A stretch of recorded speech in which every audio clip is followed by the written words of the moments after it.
Let's Go, Whippin, Boosté, Maxeur. Ça vous parle pas? C'est normal, c'est de l'ado.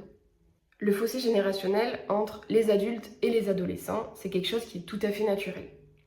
En revanche, il peut être problématique pour les pros dont la mission c'est de transmettre aux plus jeunes les ressources clés pour leur éducation ou leur épanouissement. Je vous donne 2 exemples.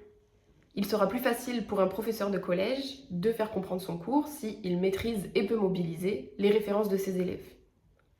Il sera plus facile pour les services jeunesse d'une mairie d'imaginer une programmation et d'en faire la promotion si elle est bien en phase avec les codes, les attentes et les leviers d'engagement qui marchent auprès de ce public. Et en fait, c'est pas si facile parce que par définition, les codes des adolescents sont construits de manière opaque, de façon à ce que les plus grands n'y comprennent rien. Et en plus, ils évoluent de plus en plus vite.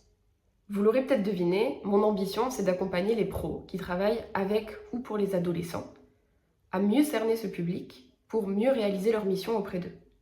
Mon approche et ma conviction, c'est que pour créer du dialogue avec les plus jeunes, c'est aussi à nous de faire un pas vers eux pour comprendre leur langage et donc s'intéresser pour de vrai à leur culture, leur centre d'intérêt, leurs loisirs.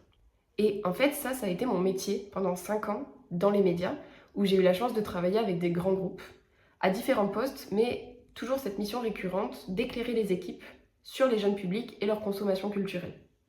Tout ça à partir de méthodes statistiques ou de veille auxquelles j'avais été formée. Aussi parce que dans ma vie de tous les jours, je suis une très grosse consommatrice de contenu internet et réseaux sociaux et que j'ai toujours eu cette place dans ma famille ou auprès de mes amis de celle qui fait de la pédagogie sur les trucs de jeunes, quoi.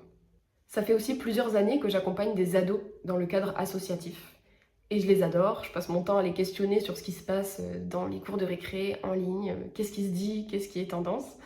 Et j'adore réutiliser tout ce qu'ils m'apprennent pour à mon tour leur apprendre des choses. Bref, c'est la somme de toutes ces expériences qui m'a menée à l'idée que je vous présente aujourd'hui.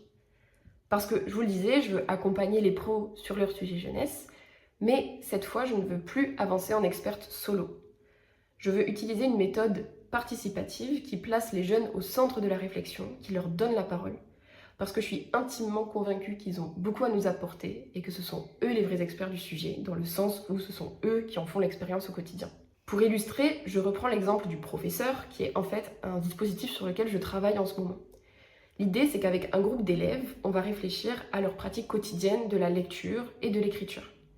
Il y a en effet des supports qu'on ne maîtrise pas trop de notre point de vue d'adulte, à savoir, par exemple, les scans de manga ou les chroniques Wattpad.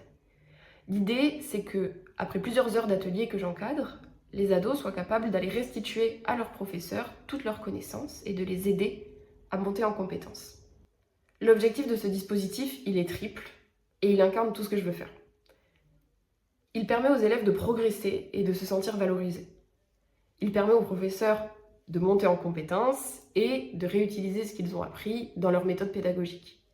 Tout ça dans un dispositif horizontal qui resserre les liens entre générations. Ça, c'est un exemple du premier pilier de mon offre, à savoir la création de dispositifs participatifs, mais je propose aussi plus classiquement des formations, de la documentation et de l'accompagnement des professionnels sur leur sujet jeunesse. Merci pour votre écoute. Je suis très curieuse et preneuse de tous vos retours et je vous dis à bientôt.